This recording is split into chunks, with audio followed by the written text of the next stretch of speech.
sa inyong lahat. Good afternoon na pala. Uy, saan mo papasok yan? Wag mo itago ba? Yan. Pakuha pa kami ng mas maraming customer, mga karepa.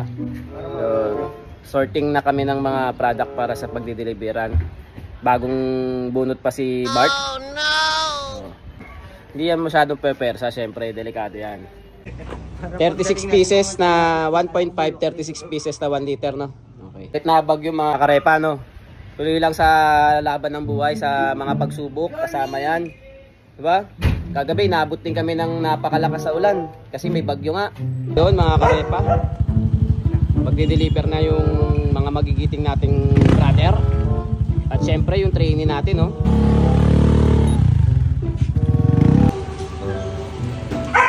Deliver muna kami, wala nang ligo-ligo, nakaligo na sila ako hindi pa, pero mamaya na lang maliligo. Deliver muna kami syempre. You know, aircon pa nga.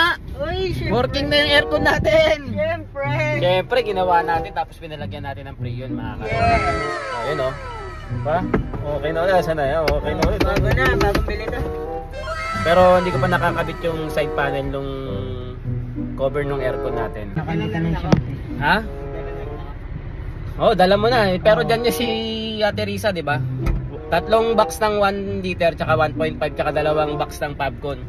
So, yun mga karepa. Dito kami. So, ayan o. Oh, ayan si Michael. Ano yun? Isa lang daw. Ha? Isa lang. Ewan. Wala naman daw sinabi sa akin. Pero kinuha yung 1.5. Kunin niya na daw yun. Order na yun eh. Kunin mo muna ulit. Nagbagsakan namin Risa tsaka Minda. Kaya hindi namin... Oh, sabi ni Bart, ayan. Sila kasi nagdi-deliver mga karepa. Kukunin niya na daw. Dapat hindi niya order yun. Kukunin niya daw. Pero kaso meron na kasing may order nun. So para ma-meet lang natin yung demand ng ibang customer, kailangan natin munang bawiin para mabigay natin yung sa customer na umorder talaga. Ayos nyo rin yan paunti-unti. So bukas makalawa, yung sistema ang binubuo nyo pagdating sa business din, ganun din, maayos nyo rin yan sooner. So, papunta na kami sa second drop off namin, yung San Andres Bukid man yan. Boss, ano yung binababa nyo dyan, boss? Bahayos yan ah. Ano pa galing yan, boss? Cavite? Ayos ah, dami niyan ah. Yan kami mag-deliver. Siyempre, para hindi kami mahirapan. Goods. Yan! Dito sa part na to, medyo rumirelax si Albert. Pahiga-higa pa dyan at kumakamot nung nakita niya, tumayo pa nga. Hindi ako naniniwala sa'yo, Albert. Nasabi mo, hindi ka pa nakakain ng Jollibee?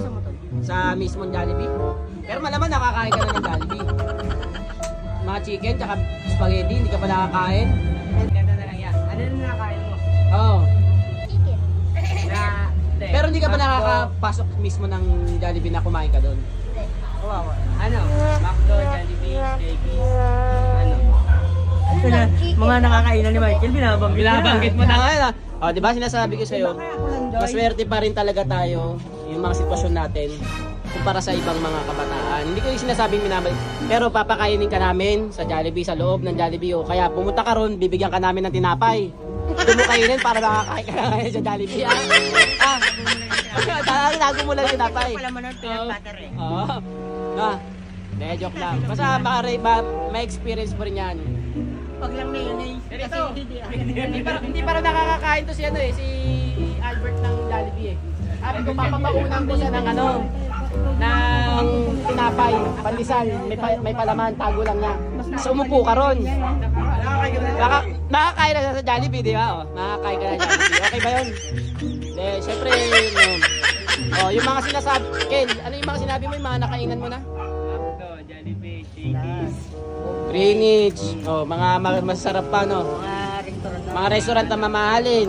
Buffet, Buffet 101, Yaki Mix, kakasama ka rin sa amin, hindi ka magiging ignorante, ha? Tagaytay, Bulalo. Yan yung kailangan mo na yan, manggalang, baka someday, ano na yan? Santol naman. Santol naman. Yung lahat ng mga nakakapupururot. McDo, McDo, hindi ka pa rin nakakakain sa loob ng McDo. Sunod na lang ako doon. Yeah? Hindi ka pa nakakakain sa loob ng McDo? O doon ka sa labas kumain? Ganun lang kadali yun. Hey, Michael, no, tinatawanan, no? Parang ikaw lang yun dati. Oh. So, yun, mga karepa. Ito kami, si Albert, dito kami sa Manila. Oh, dati, si Michael din ganyan. Ignorante rin sa mga iba't ibang kainan, no, Bart? Oh. Pero kagandahan, dahil nga maswerte ka pa rin, hindi ko sinasabing dahil ka sa akin nasama namin. Isa yun sa mga perks sa paniniwalaan mo, na sumama ka sa mga tao may mga pangarap, makakamit natin lahat yan. Pero tol, paborito ko pa rin yung Paris mo. Ay, number 1 ako dun. Oo, 5 beses kumain yan ng sa Parisan eh. Hindi lang. Diba? Oh. Ha? So, yun mga karepa. Yun lang yung mga sitwasyon. Nag-shot nga pala kami ngayon. Mga ganun, no? Papuntahin na lang magulang niya. Oo. Pinagpaalam namin si Gyo, yun pala si Bart, ay si Albert.